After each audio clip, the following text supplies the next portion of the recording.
In my bid to make some shorter, more chilled videos whilst in the process of sorting out some pre-house moving affairs, I decided that Why the Doctor Sleep Movie is Buns would be a great idea for a video. I saw this movie early last year and I disliked it so much that I put it on my video ideas Miro board. And when I came to write it, I decided to give the book a quick reread, make some notes, and settle in to write a chilled out, numbered list of why it's bad. Unfortunately, I got really into this and it took like an extra 3 weeks to write it. Doctor Sleep suffers from a lot of problems. The heavy sanitization involved in adapting a book based on childhood PTSD for a mainstream audience, the insistence on preserving as many plot lines as possible from the 500-page novel, and most of all, its contradictory legacy. The Shining has been more of a burden than a boon for Doctor Sleep's movie adaptation. So without any further ado, I present to you why the Doctor Sleep movie was so bad that it inspired me to make a video about it, and we're going to order these points from factors totally outside of our control to factors arguably inside of our control, starting with a message from today's sponsor. Today I would love to introduce you to the Lockwood Legacy set, brought to you by Lit Pins & Co, a book merchandise and special edition company based in Birmingham. Today they've sent over a gorgeous, uniquely designed Lockwood & Co box set with bespoke artwork on the covers and page edges. We've got 3 beautiful arcane shaker keychains and a fantastic selection of prints and stickers. Everything at Lit Pins is produced to the highest standard, all the artwork is incredible, and you are supporting a small bookish business every time you buy. Lit Pins are a team of 5 working hard to bring you gorgeous editions of beloved stories, and now beginning to expand their work to include video games, movies, and TV shows. They also do tons for charity. Lit Pins use recyclable and eco-friendly materials wherever possible. They have partnered with the charity Ecology. For every £25 spent in store, a tree is planted somewhere in the world. In 2025, they planted over 3,000 trees. 10% of all profits from the Lockwood & Co Legacy set will be donated directly to the British Child Protection Charity, the NSPCC, and over the last 5 years, Lit Pins have donated over £10,000 to various charities. And with the discount code MERKKK, you get 5% off the Lockwood Collection box set. That's MERKKK for 5% off your Lit Pins & Co Lockwood Collection purchase. Go check them out over at litpinsandco.com. So we're beginning this video with the biggest and broadest problem with Doctor Sleep. Unfortunately, this is also the problem that Mike Flanagan had absolutely no power over. The biggest problem with this movie was that Doctor Sleep followed The Shining as a direct sequel. This introduced 2 major issues. Firstly, Kubrick's The Shining is a different story from King's The Shining, and secondly, King hated Kubrick's version of The Shining. Both of these issues put writer-director Mike Flanagan in an impossible position. I don't want to come off whatsoever like I'm suggesting that this was his fault, or that he could have solved it. I don't think this was a solvable problem, but it was a problem with a major impact on the Doctor Sleep movie. So Stephen King did make his own version of The Shining, a miniseries that aired in 1997, but it was totally eclipsed by the renown of Kubrick's Shining, which was one of the most famous movies of the last century. Kubrick's Shining is unique amongst King adaptations because it diverts almost entirely from the source material. Kubrick's The Shining is a slow burn horror about a vulnerable young family trapped in an isolated hotel with a patriarch that hates them. Kubrick wrote Jack as a gleefully evil, angry man from the outset. It's even implied that Jack sexually abused Danny. And King hated Kubrick's Shining. While he would give Kubrick props for making visually competent films, King thought that his story was cold and empty, and he didn't think that Kubrick understood horror. My opinion, King hated Kubrick's interpretation of Jack because he wrote The Shining to cope with his own difficult adjustment to fatherhood. He saw a lot of himself and his struggles in Jack Torrance, and refused to imagine a reality where Jack was fundamentally irredeemably bad. If Jack was evil, what did that say about King? He rewrote Jack's story in the 1999 miniseries and then doubled down on his legacy in 2013 with the release of Doctor Sleep. So when adapting this movie to film, Flanagan had 2 options. He could make his sequel spiritually Kubrick, or he could make his sequel spiritually King, taking the tone from slow burn and abstract to the point of fugue to a standard action movie that references a lot of brands. I'm not trying to be snide either. I read a lot of Stephen King's books, including his biographies. I like his work. That said, his books are very conversationally written. Tonally, King and Kubrick are night and day. In the end, Flanagan abandoned Kubrick's subtler approach to the tone of the adaptation and Kubrick's hardline approach to Jack's characterization, mediating between the polarized creators by adopting a more Stephen King-esque tone.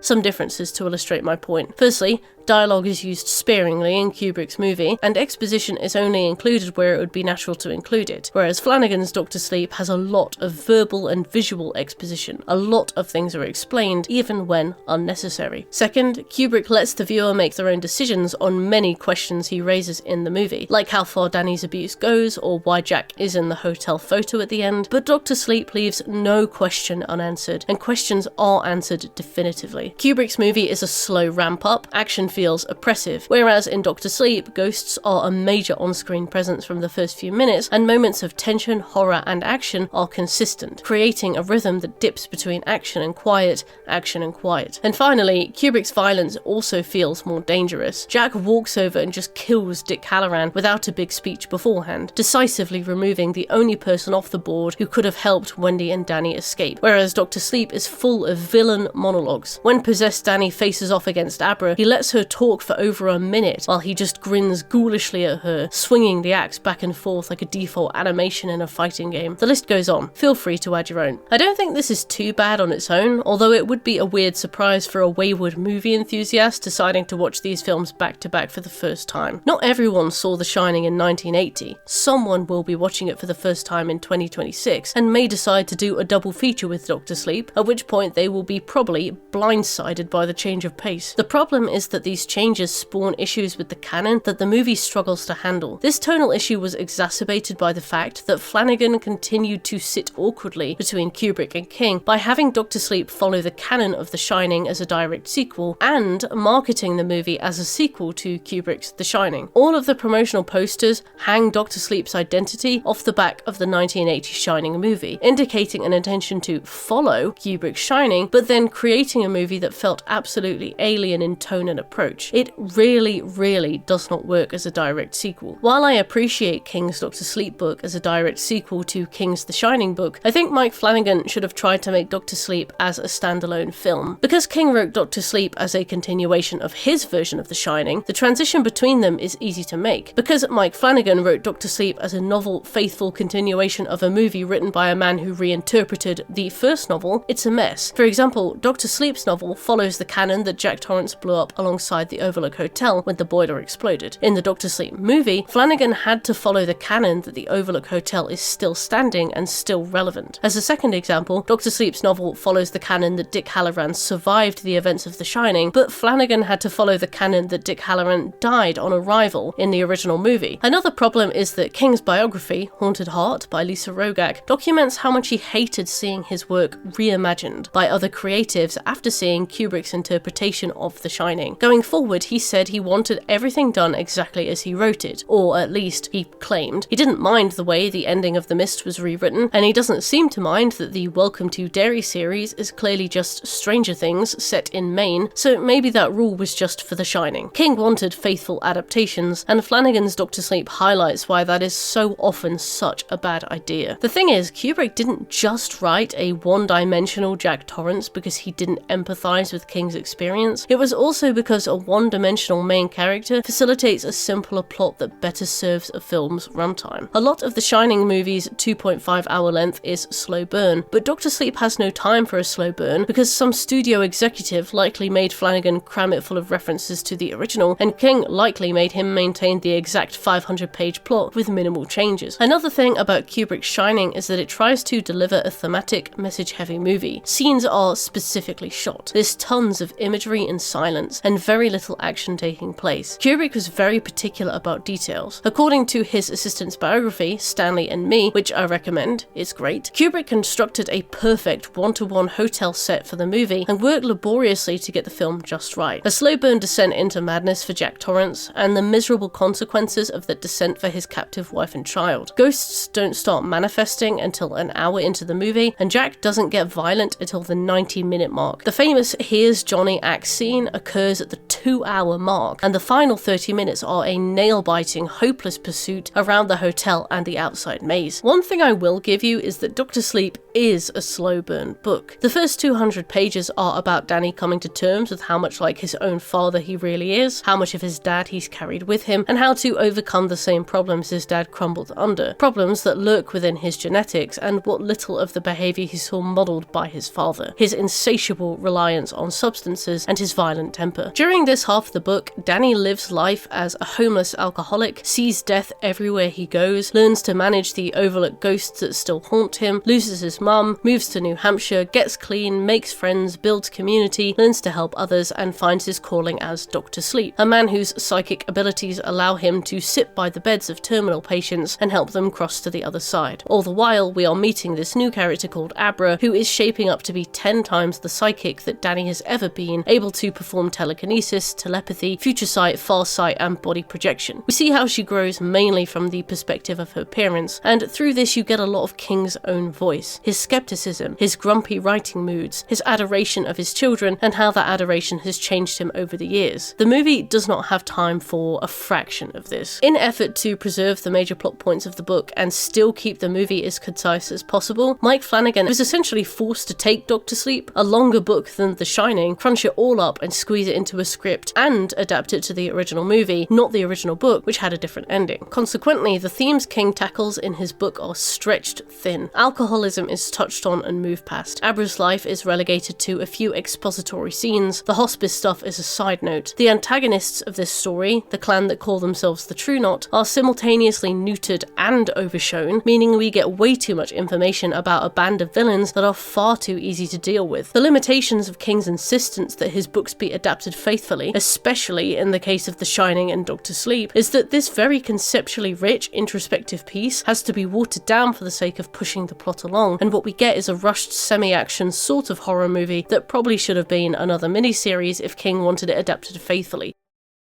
In an effort to cram most of the chronologically occurring events into the runtime of this movie, a runtime that exceeds that of the original Shining, a lot ended up getting cut. Whole characters like Silent Siri and Abra's grandmother are shoved aside. Fred Carling, the man who embodies the conclusion of Dan's literal character arc, is cut. Most of the Alcoholics Anonymous scenes are cut. The Overlook had to be completely rewritten to accommodate the ending of Kubrick's Shining. Most of the hospice scenes are cut, so on and so forth. So in the book there are several threads. We have the legacy of Jack and how Danny comes to terms with how similar they are. This accompanies themes and discussions of fatherhood and alcoholism, culminating in Danny realizing that, like The Shine, Danny's alcoholism may be genetic, but at the end of the day, he's an alcoholic because he's an alcoholic. He makes peace with who his father was and outgrows him whilst honouring him. The theme of cult indoctrination and sexual violence. This is examined through the True Knot, which are a group whose toxicity is constantly juxtaposed with the welcoming loyalty of Danny's Alcoholics Anonymous group. The theme of sexual violence is explored metaphorically, but somehow still graphically, and is attributed to an echelon of American society that I feel we should call the boomer elite. In the end, Abra humiliates them and Dan kills them with the help of Abra's grandmother, ending their reign of tyranny. Third, we have the theme of passing the torch to the next generation. This is examined through Abra's relationship with Dan, her father Dave, and John Dalton and Billy Freeman, who accompany them on their quest to save her. As Dick Hallorann taught Danny what he knew, enabling Danny to become a competent psychic, Danny teaches Abra what he knows, enabling her to become a talented psychic. Through the combined efforts of the 4 older men, Abra's mother and grandmother, Abra comes out of this unscathed, managing to avoid the same kind of trauma that Dan dealt with. And finally, the theme of the good death. This is examined through the hospice Dan works at, which is where people go to accept their final days and die in peace and dignity. It is juxtaposed with the True Knot, who artificially extend their lifespan by torturing children and then die in agony. It is concluded, again, by giving the Knot what they deserve, but also by Dan sitting by the bedside of a co-worker he despises, a co-worker that reminds him of his father, and keeping him company while he dies a good death. The thing that frustrates me about this movie is that it tries to honour all of these plot lines, whilst totally changing its ending to act as a fan service conclusion to a movie that King doesn't even like, thus altering how these themes impact the story and how their conclusions are rushed through for an ending that feels more like a walking tour of the set of the Overlook Hotel. Now, these are the problems you face when you're adapting a 500-page book and trying to preserve as many of the events as possible. It's impossible to keep every character and every moment in, but we're left with a surface-level reproduction of many of the storylines that make the book far better. I think it would have been better to have picked one theme and leaned really heavily on it, instead of half doing all of them. If I could choose, it would have been to keep Fred Carling in the story. Fred Carling is a reflection of Jack Daniel, as demonstrated by his alcohol-themed name. Fred got a job at the Helen Rivington Hospice, where Danny works by pulling strings, which Danny reflects was similar to how his father got the job at the Overlook. Fred gets angry easily and he manhandles the patients. Danny beats him up for that, and he likes that he gets to beat him up. He enjoys opportunities to indulge in violence the same way his father and grandfather did. By the end of the book, Dan makes peace with himself and his choices, understands his father's role in the story, but also his own responsibilities, and sees his dad one last time in a scene I actually found really sweet. With his arc of self-acceptance complete, he returns to find Fred Carling in the hospice, only now he is a patient. In the final pages of the book,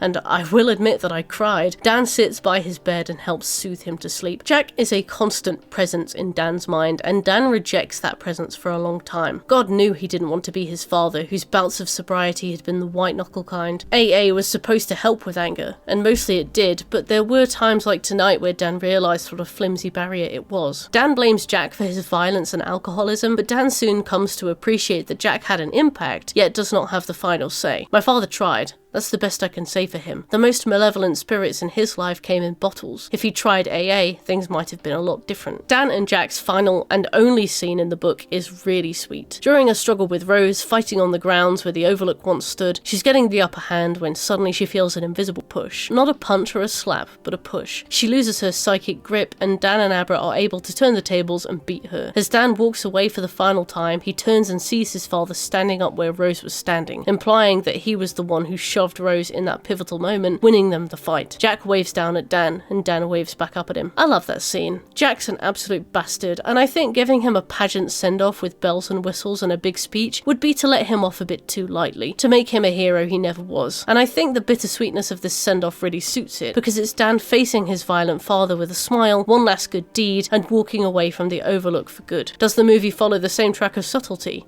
No. I'm going to do a proper list of all the fan service we see in the final 30 minutes of Dr. Sleep later, when I discuss how much I hate the ending of this movie, but I mean, most of Jack's appearances in Dr. Sleep are done for the sake of referencing scenes an audience will recognise. Considering Mike Flanagan is very good at writing subtle, nuanced adaptations of popular novels that have their own voice, whilst acknowledging their roots in a respectful way, I feel like this was probably down to some cynical studio executive pressure. We get the bar scene, the axe scene, the stairway scene, the corridor scene, and halfway through the movie we get a trite speech where Dan reflects on how his father went to Alcoholics Anonymous and tried to get better, and how he was going to get better for the both of them now, despite the fact that Jack canonically never bothered to go to Alcoholics Anonymous. Unlike in the novel, Movie Jack does not help Dan, and unlike in the novel, Dan gives him this long speech about how he forgives him, rewarding a disproportionate amount of gravitas to a man that tried to kill him with an axe because the Overlook Hotel promised to make him a manager if he did. Remember, this is Kubrick's Shining Jack, a guy that probably could have been talked into axing his family with or without the hotel's input. I don't think the same arc from the novel can be applied to Kubrick Jack to the same success. It makes Dan look like an idiot, walking into a haunted hotel just to tell a grinning, murderous villain that he loves him, and Dan's reward is that he gets killed and possessed.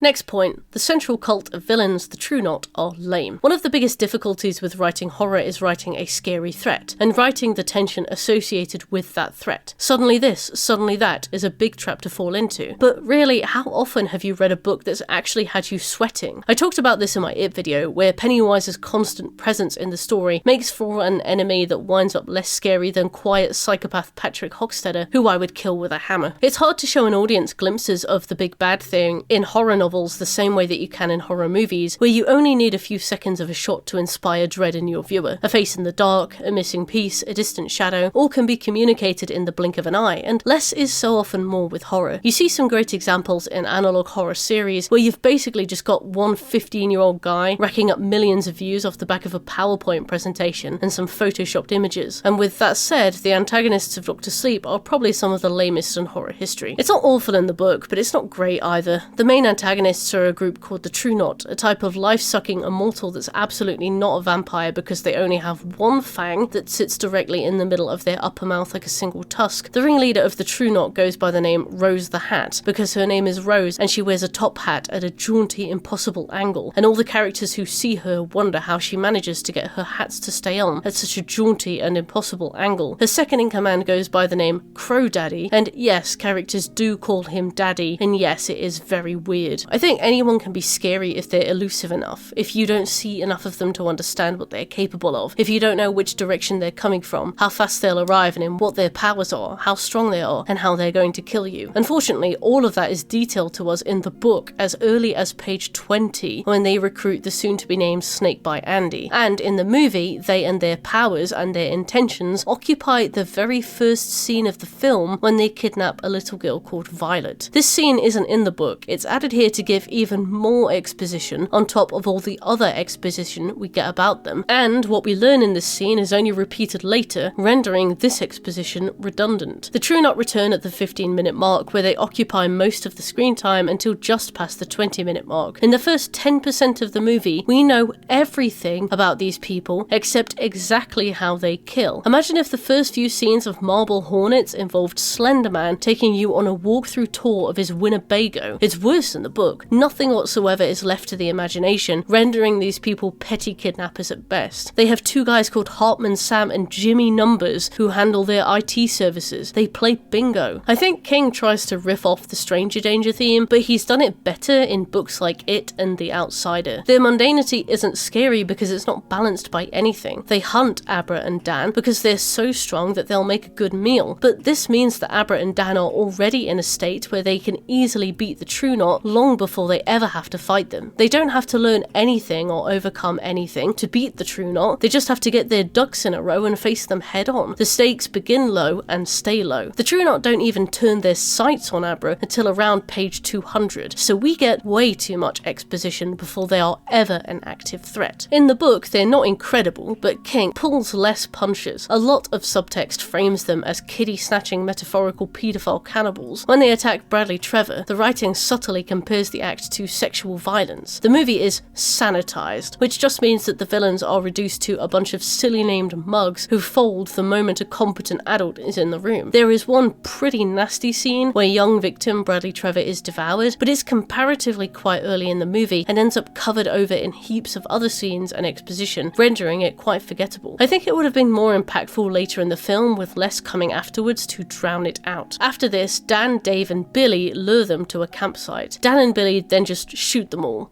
but Crow Daddy and Rose. They're not special immortals or anything. They take a few bullets each and then they die, and only one of them manages to put up a fight. This is child's play. There are, if you'll pardon the pun, no stakes to these vampires. All that build up and they die in minutes. Now, I do think that the True Knot have promise in the book. They're a gang of old people with semi-eternal youth who are incredibly rich, retired conservatives. They run around the United States in caravans and prey on children with the shine. They have oil and Walmart kind of money. They have people working for them across courts and law enforcement and finance, so they are immune to any legal or judicial action. There's something here that's being said about an older elite American vampire cult who soak up their life force by cruelly and selfishly harvesting children, gaining their own youth back in the process. They're also incredibly selfish, seeing these so-called rubes as batteries, like microwave meals. Rose laments how miserable it is that they have to spend so much time destroying families just to eat, how difficult it is to find a proper meal these days. She is totally detached from humanity and she deserves everything she gets. Unfortunately, the movie itself is so rushed that all we get are just a group of vampires who actively hunt children and want to eat Abra because she will be a huge meal and will keep them going for a while. If Dr. Sleep was adapted faithfully, it would have been rated 18. The True Knot's feasting on the minds and bodies of children is often juxtaposed to sessions of ritualistic rape parties. Maybe Rose and Co are in the files, who knows, but we see this explicitly in the ways that Abra relays the events of these feastings in her narration, remarking on page 190 that they cut him up and licked his blood and then did something even worse to him. Crow Daddy also states bluntly on page 137, oh yes, they like children very much. I find it a shame when movie adaptations and new Diluted for the sake of dodging an 18 rating. 18 rated movies might be harder to market and doubtlessly earn less, but I think it's better to go down in history as a memorable ordeal that strips raw the concepts presented in the original text, than to get lost in the wash of the other half-measure movies that also tried to secure more profitable age ratings. Mainly because movie adaptations that are watered down never have anything added to fill the gap. In the movie, the True Knot hunt children because they have the yummiest shine, and for no other reason. But the most emblematic example I can give you is the example of Snakebite Andy. Snakebite Andy isn't a well-written character in the book. She joins the True Knot in a tumultuous onboarding to basically demonstrate how the True Knot operate, and then she mostly vanishes for the bulk of the story and then comes back to die. That said, there's still enough here to compare her to the movie adaptation counterpart. So in the Dr. Sleep novel, Andy Steiner is a 32-year-old woman who lures men into cinemas, hypnotizes them, steals their money, and carves snake bites into their cheeks as revenge for how her father abused her from the age of 8. Andy kills her dad as a teenager, runs away, and then lives off the pockets of creepy older men who date her because she looks very young. Her hypnotic powers summons the attention of the True Knot, who find her and essentially force her to join them. Rose threatens to take Andy's powers from her if she refuses to join the Knot, which would strip her of her power over men, an unthinkable idea to a woman who only escaped male abuse because of those powers. Andy is led into a ritual that is reminiscent of virginity loss. The spectating man named Walnut remarks that he tried to remember his own turning, but could only remember that the moon had been full and there was a bonfire instead of headlights. At the moment where Andy is asked for her consent, Rose tells her to say yes, and Andy stammers out her affirmation, a clear mockery of the concept, where anyone aware of the power dynamics would never dare say no. Rose tells her it won't hurt, and then it feels like agony beyond anything Andy has ever experienced. This scene is brimming with themes of sexual violence, but because it's not explicit physical violence, Andy struggles to discern her own autonomy in the noise. On the other hand, Rose is aware that Andy might cycle out and die, but goes ahead anyway. After Andy is turned into a Knot vampire, she meets with Rose in her van, and Rose gives her the wildest sex she's ever had. The steam that Andy inhales is often paralleled with recreational drugs, mostly with the assertion that sex feels better on it, but the first time is the very best, and after that you'll never get the same high. Andy has this screaming night with Rose, and then Rose drops her. They never have sex again. The newest member of the True Knot spent that night in Rose's bed, and for the first time in her life found something in sex besides horror and pain. And then Rose withholds sex from her forever, hooking her onto an experience she's never had before and never will have again. Everything the True Knot does is manipulation. Andy meets a woman in the True Knot called Silent Sari. Despite being explicitly asexual, Andy begins a relationship with Sari that Rose describes as one of lovers and one of mother and daughter. The True Knot is stagnant and corrupt, and the blending of their relationships into bonds of incest demonstrates how they are fundamentally toxic for one another. Andy is not the best fleshed out character in the book, no, but she is worse in the movie. In the movie, Andy is actually 15 years old, which she admits under the truth command that Rose gives her, and her backstory now is that she finds older men online who are looking for young girls, lures them into cinemas, mutilates and robs them. This backstory is a lot weirder, like she's been turned from a traumatized young woman whose abuse means she cannot integrate into society, but whose only option is to steal from the same kinds of men that traumatized her in the first place, into like Habbo Hotel Batman, finding groomers online and dealing out their due justice. In the movie, Rose gets Andy to sign up because she promises her eternal youth. In the book, Rose cannot get Abra to join because she remarks that 13-year-old girls have no concept of eternity and aren't yet insecure enough to give a shit about eternal youth. Book Andy wants the years back her father stole from her. She doesn't care about her first grey hairs or wrinkles. She never comments on wanting to preserve her youthful appearance. Movie Andy is a siren who wants to keep on being a siren.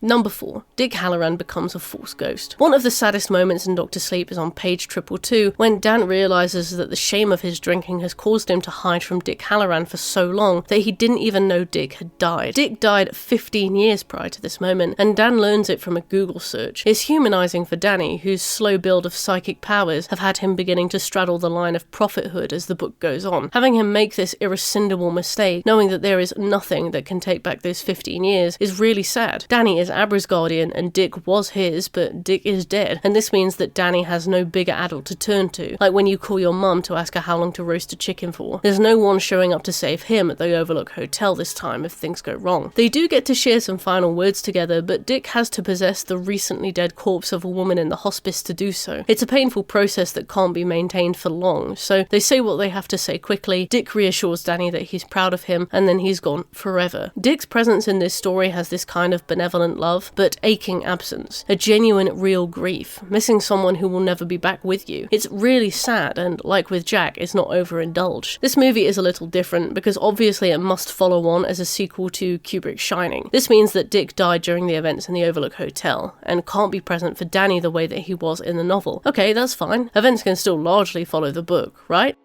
Not only does Dick now appear to Danny as a Force ghost as a child, young adult, and adult, but this rewrite saps all of Wendy's decision-making out of the story. What little she had, anyway. Child Danny finds himself being followed by the ghosts of the Overlook, who are now starving without anyone to consume. In the book, Wendy reaches out to Dick and he visits Danny. Dr. Sleep introduces this theme of childhood PTSD, which it tackles with a lockbox that Dick brings for Danny as a gift. In Dr. Sleep, trauma is represented as physical ghosts, which haunt people with the shine. Dick sits Danny down and gives him a harrowing speech about how his grandpa used to beat him and rape him and his parents did nothing about it. He then gives Danny a physical box, which Danny remarks that he can keep his baseball cards in. Dick's like, yeah, but listen, I want you to know every inch of this box. Keep a version of it in your mind. When Miss Massey shows up, lock her in the box. And Danny does, and he is able to put the monsters behind him. In the movie, Wendy is played by Alex S.O., and her only stage directions were clearly, do your best Shelley Duvall impression. Alex is made to speak with that breathless lilt that characterized Shelley's performance, only it's clearly not how she actually speaks, and it sounds really forced. In the movie, she doesn't call Dick because Dick is dead. Instead, Dick appears to Danny as a ghost, giving him a ghost lockbox and telling him to learn every inch of it, to keep a second ghost lockbox in his mind. Unlike in the book, where Wendy recognizes Danny's needs and calls in help from a trusted guardian, movie Wendy just bumbles around in a desperate panic as Danny and Jedi Dick Hallorann figure it all out on her behalf. In the book, Danny has a one-night stand with a girl called Deanie that he realizes is probably like just 18. On his way out of her apartment, he goes to steal all of the money from her wallet. At first, he argues with himself. As a last-ditch effort, it is the voice of Wendy who argues with him, and it's unclear whether it's her voice in his head or her actual voice reaching out to him from a place beyond. Although Dan still steals the money, this scene illustrates his internal tug-of-war between his mother's voice and his father's urges. In the movie, Dick Hallorann shows up, again as a Force ghost. He says everything to Danny that his mother says to him. Wendy is relegated to fan service moments, useless floundering, and sitting with Danny as he blows up the Overlook Hotel at the end of the movie with himself inside. Dick Hallorann is rewritten so as to hijack all of her decisions. Dick being a Force ghost is a massive shame for a few reasons. Firstly, because he is repurposed to cram exposition into the early scenes of the film, reciting facts about The Shining and about who Danny is as a person. Secondly, because he makes some nonsensical moves, like giving Danny a lockbox that is supposed to be a physical box he can memorize and touch and feel and know, and then have one in his mind to use to trap ghosts in. In the book, this is a real physical lockbox. In the movie, he is a ghost giving him a mental lockbox to memorize to create his own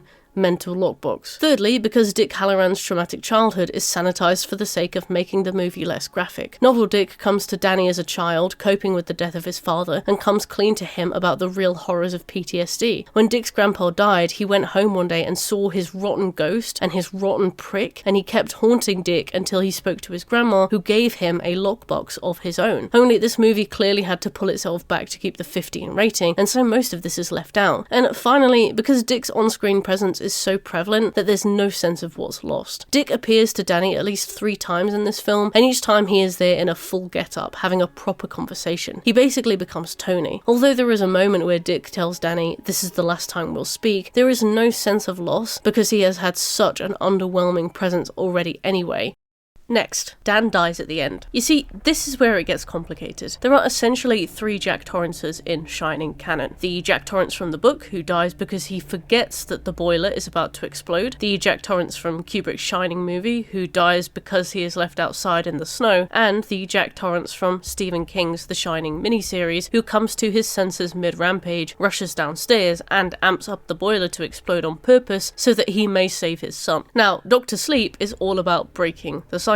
In the book, Dan and Abra's final fight with Rose the Hat takes place on True Knot territory, Bluebell campsite, where the Overlook used to stand. When things look like they're going to swing in Rose's favour, when it looks like Rose is going to be victorious, something punches her. When it's revealed to be Jack Torrance, King doesn't indulge in this moment. They don't speak to each other. And it's actually a bit of a tearjerker because of the beauty of that subtlety. Seeing your dad after 40 years, all those difficult feelings coming full circle, and knowing that despite all his flaws, he's looking looking out for you now. Thanks to Dan and Jack's combined efforts, Abra is able to go back to her loving and supportive parents and continue her life more or less as it was before the True Knot got involved. Dan, repaying the debt that Dick Hallorann left him with, takes on the role of Dick Hallorann for Abra. Abra has lived a sheltered life in a happy home. Her only hardships have been the times her dad has been working hard and gotten grumpy at interruptions. This is abundant in her characterization. There's this moment where Dan becomes briefly possessed by Rose, and he begins to strangle Abra. When he's knocked out of that, he starts to cry that he is not his father. Because Abra has been raised in such a loving environment, there is no part of her that feels like the act had malice. He takes his hands off her throat in horror, and she's like, oof, that was a bad one. Let's go, Uncle Dan. While he's wrestling with the influences of the man who raised him, he's taking care of a girl whose innocence can be preserved, who never has to know what an abusive father is. As the movie ramps up to its conclusion, Dan and Abra lure Rose to the Overlook and challenge her. Dan is holding a fire axe. Rose immediately disarms him and stabs his femoral artery, and he bleeds out on the stairs Jack pursued Wendy up. The ghosts of the Overlook eat Rose alive, and then they turn and consume Dan. Dan's body is possessed by the Overlook Hotel, which begins speaking to Abra in this scratchy, possessed voice. His eyes are a milky white, and he adopts the same limp as his father. He chases her for a while. She talks him out of being possessed, and he lets her escape while he heads down to the boiler, shoves it into overdrive, and lets the hotel blow sky high. In his final moments, he is child Danny looking into the loving eyes of his mother, and Abra is being approached by the officers sent to rescue her. This ending sucked. For multiple reasons. Firstly, the theme of ending the cycle. Dan makes it clear that he is not his father nor his grandfather. He goes to Alcoholics Anonymous and wonders what his life would have been like if his dad had done the same. He takes responsibility for the fact that it's his actions that cost him his job, whereas Jack blames everyone else, and he doesn't have a family because he's subconsciously concerned about the kind of father he will be. Dan dying at the hands of the Overlook the same way his father did feels like a downer ending with very little payoff. To me, it's a really miserable reward for a boy who lived under an abuser, only to escape, watch Dick Hallorann die, watch his mum die, and then spend 10 years as a homeless drunk before finally getting clean enough to get a stable job and make one single friend, who he then also watches die. Self-sacrifice is a rough ending for a man who has only just gotten clean, only just made amends with his past, and only just begun to accept himself and take responsibility. You might say, the tragedy is the point, but I think that this movie is far too obsessed with referencing every moment from The Shining that there's no room for tragedy amidst a whistle-stop tour of the Shining movie set. Tonally, this isn't a tragedy. It's a cool referential switcheroo that allows the movie to call back all the ghosts from Kubrick's film and finish the sequence as a haunted house who's who. For a story about breaking the cycle and creating a better world for the next generation, having Dan die through exactly the same means as his father, doing exactly the same thing, doesn't quite work. Secondly, it also contradicts the theme of dying a good death, and denies us one of the most important arcs Danny's character takes in the book, the forgiving of Fred Carling. The final twist in Danny's road is when Fred Carling is taken into the hospice to die from his injuries after being hit by a drunk driver. Fred Carling represents everything about Jack Torrance that Danny hates, and therefore everything about himself that he tries to hide, most notably his temper, especially with people he has power over. Jack never beats up bigger men, but he hits his wife and his child, and when Dan catches Fred roughly handling terminal patient Charlie Hayes, he beats the shit out of him, and the two do not speak for a long time. In the final moments of the book, Dan has met his father for the first and last time in 30 years and made peace with his memory. He has preserved the life of a young girl who only had him to turn to, and found a family in the process. He looks down at this man that he despises, and he gives him exactly the same treatment he would give any other dying patient. He sits with him, reassures him, watches his life flash before his eyes with him, and makes sure that Fred is not alone when his time comes. The culmination of Danny's story is that everyone deserves a good death, even bad people, because being able to give a bad person a good death means that you are a good person who has made peace with the world. In the movie, Dan dies an agonizing death as he is eaten alive. Then his corpse is puppeted through the hotel in a horrific mockery of the way his father chased him as a child. He almost kills the one person he promised to keep safe, and then, too far gone to be saved, manages to overcome the possession just long enough to kill himself, becoming just another ghost of the Overlook.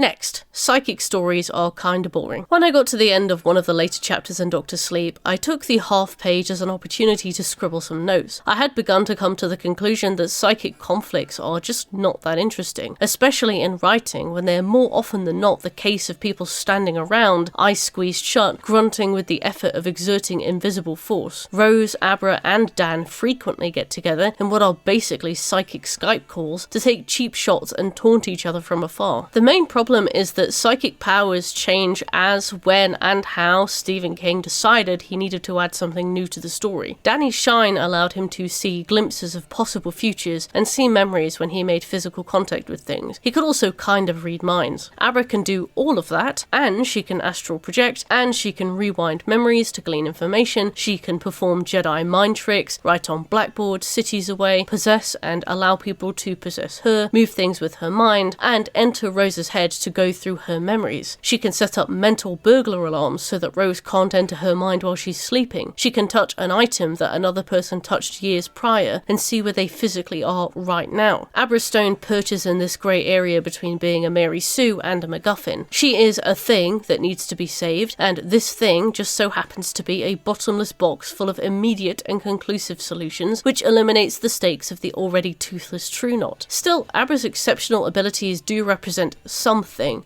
at least. She represents this idea of flourishing without repression, what a naturally talented child can achieve with parents who love her unconditionally, in a stable home, with all the resources she could ask for. She juxtaposes Danny, who may well have developed those same talents if he'd had the circumstances available to him to do so. Not only is she a character worth protecting, just because she's a human being, but she also becomes important to Danny because she represents a part of his childhood that he never had. Then they find out that he is her actual biological uncle, which reifies their bond in blood. The movie does a lot better with these psychic confrontations because it uses visual effects to simulate more exciting scenes, but it's still kind of meh. The power creep on the shine has become pretty all-engulfing, creating a get-out-of-jail-free card for any situation. Abra is a character who can do whatever she wants. She was born with more talent than any other psychic in the story has after decades of practice. Consequently, she has to be kept from directly fighting Rose by the narrative, because if she did, she would win one-on-one easily. So reasons are constantly contrived in the book and in the movie for Dan to insist on taking the fight instead. And in the movie, he does this and loses so badly that he dies. He dies so fast that it looks like he did it on purpose.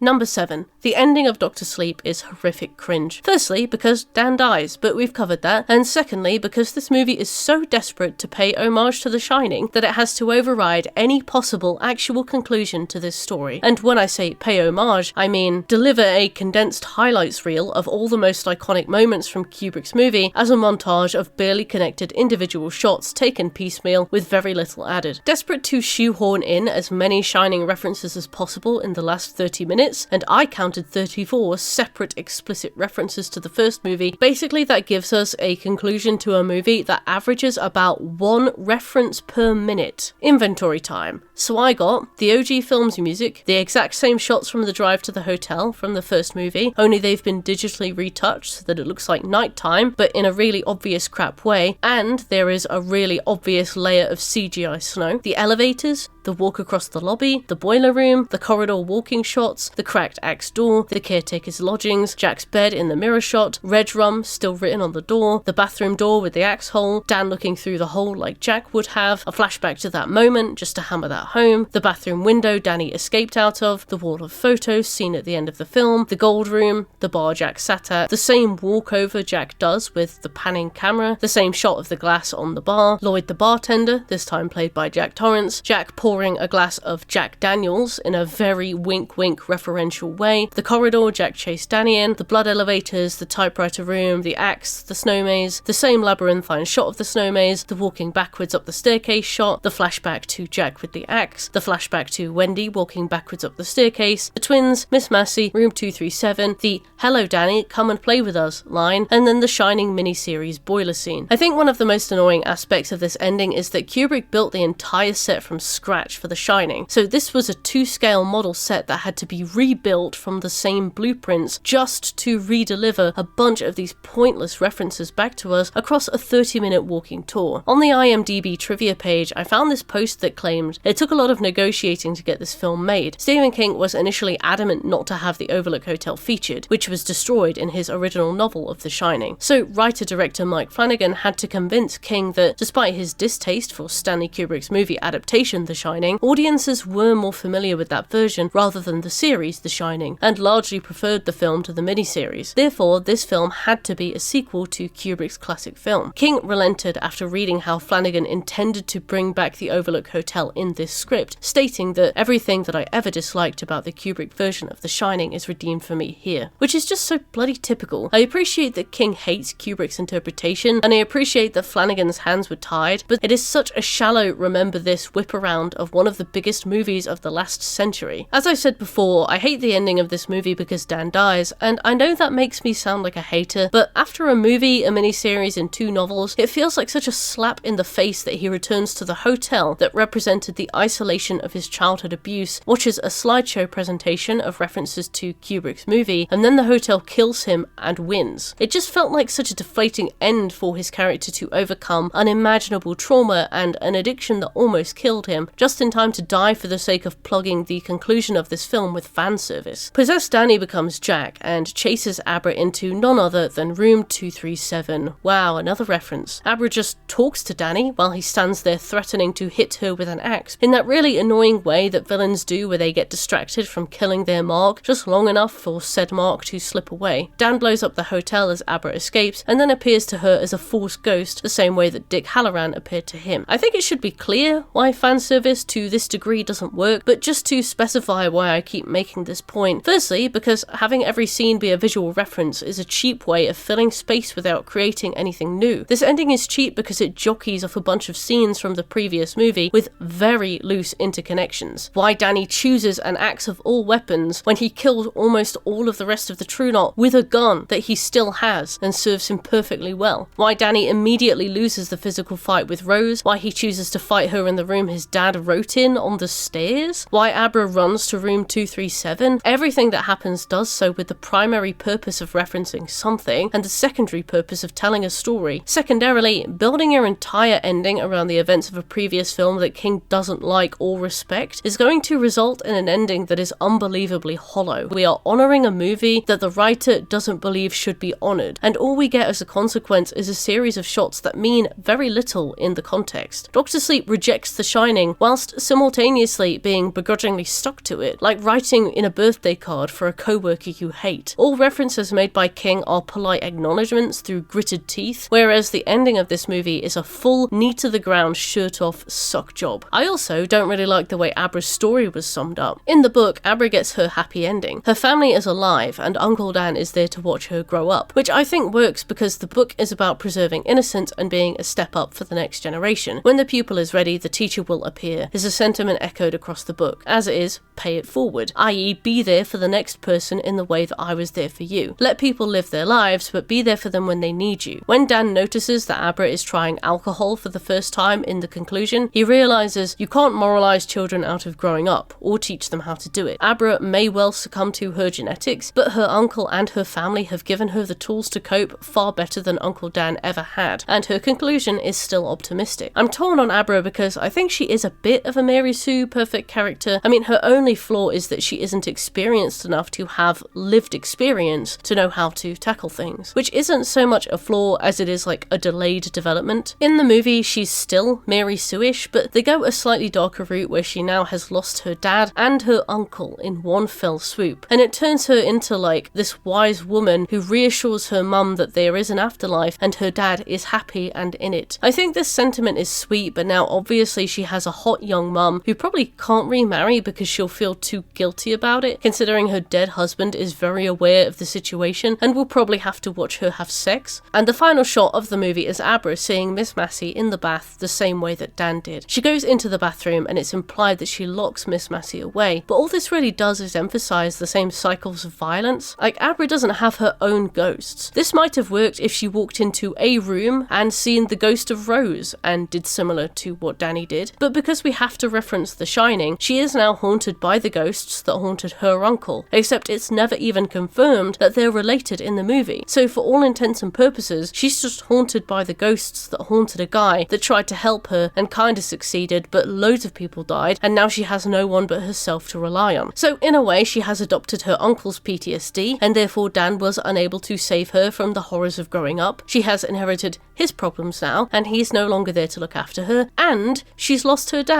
So it's a much sadder ending than the book, despite having that kind of cool surface level action horror vibe that a lot of your modern day horrors tend to do. Mike Flanagan writes a lot of really slow burn, enriching, beautiful family horror, like in The Haunting of Hill House, but Doctor Sleep feels far more homogenized. There's just something about Doctor Sleep that is stretched too thin, and I can't put my finger on it.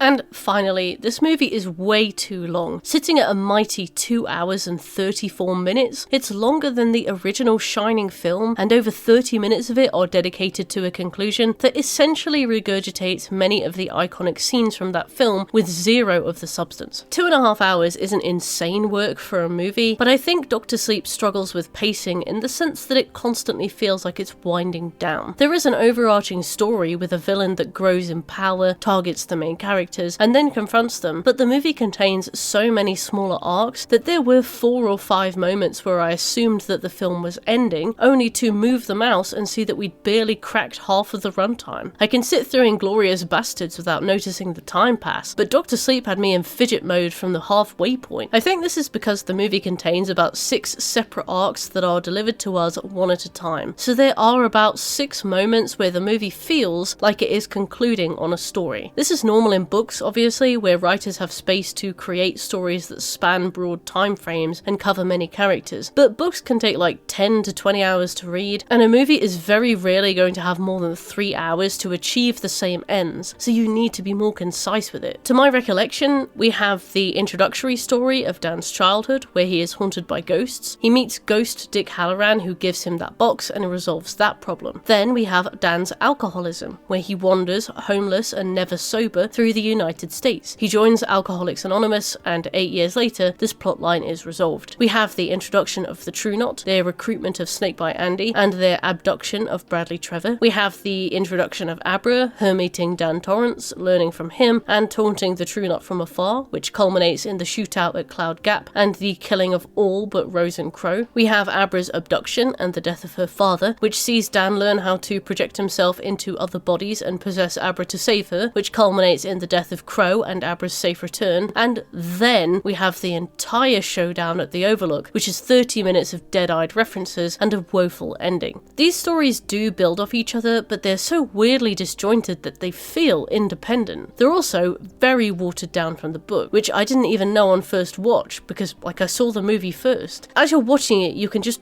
tell that there's something missing. There's so little substance, and as I realised, this is because so much had to be sanitized for the sake of keeping the movie age-rated 15, and because all of these side plots and themes and arcs just have to be included, none of them are given any proper time or effort. They are wrapped up cleanly and separately, creating so many moments of emotional closure and natural conclusions that I kept assuming the film was ending. For me, I think it was the moment that Dan and Abra drove to the Overlook that I sat back and really thought, damn, this movie is way too fucking long, but I had been yawning for a good while before then. If this plot had any more acts, the Hanged King would be showing up.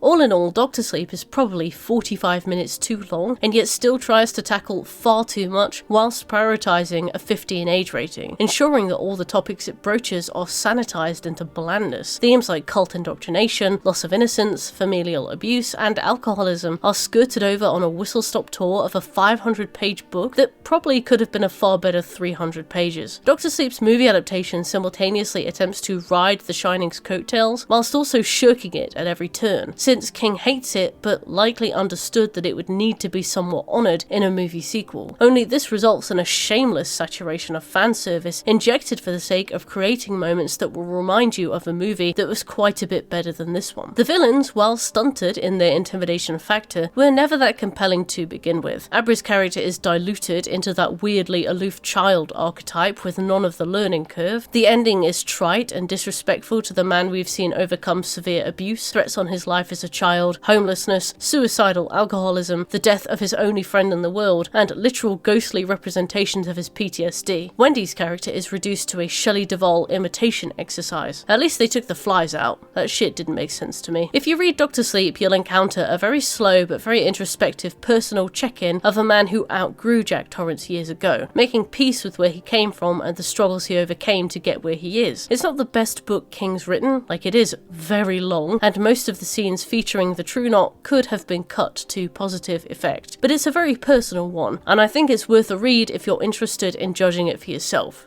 I'd skip the film.